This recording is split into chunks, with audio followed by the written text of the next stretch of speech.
ব্যক্তিগতভাবে সরকারের বাইরে যে দেশের বর্তমান যে পরিস্থিতি, সেই পরিস্থিতিতে একটি রাজনৈতিক শক্তির উত্থানের জন্য আমার রাজপথে থাকা প্রয়োজন, ছাত্র জনতার কাতারে থাকা প্রয়োজন।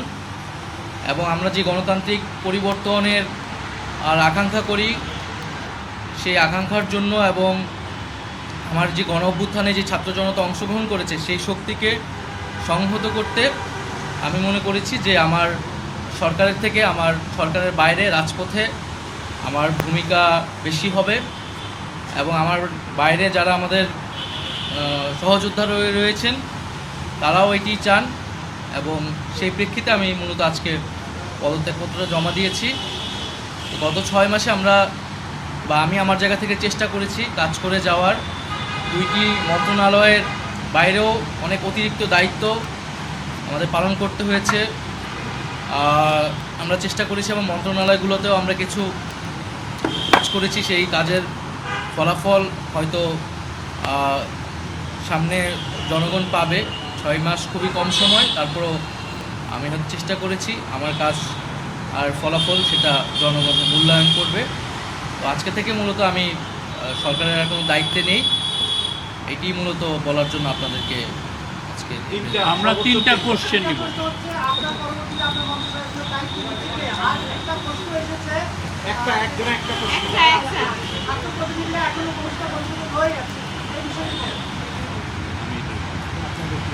আমার পরে দায়িত্ব নিবে এটা আসলে ক্যাবিনেটে, পরবর্তীতে এটা ক্যাবিনেট ঠিক করবে, উপদেষ্টা পরিষদে ঠিক করবে।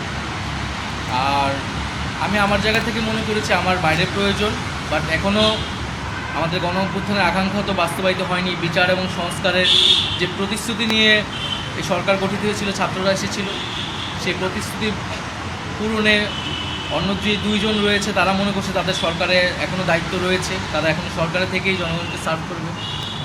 তারা যদি রাজনীতি করার প্রয়োজন বোধ করে তারা তখন হয়তো সরকার ছেড়ে দেবে। হ্যাঁ, নতুন যে রাজনৈতিক শক্তি এবং দল গঠন হচ্ছে, আমি সেখানে অংশগ্রহণ করতে আমার অভিপ্রায় আছে এবং জনগণের সাথে মিশে আবারও জনগণকে ঐক্যবদ্ধ করা এবং আমাদের যে গণঅভ্যুত্থান এর যে প্রতিশ্রুতি সেটা বাস্তবায়নে মাঠে থেকে কাজ করার লক্ষ্যেই আমি সরকার থেকে পদত্যাগ করছি। এখানে সীমাবদ্ধতা ছিল, আমলাতান্ত্রিক জটিলতা ছিল।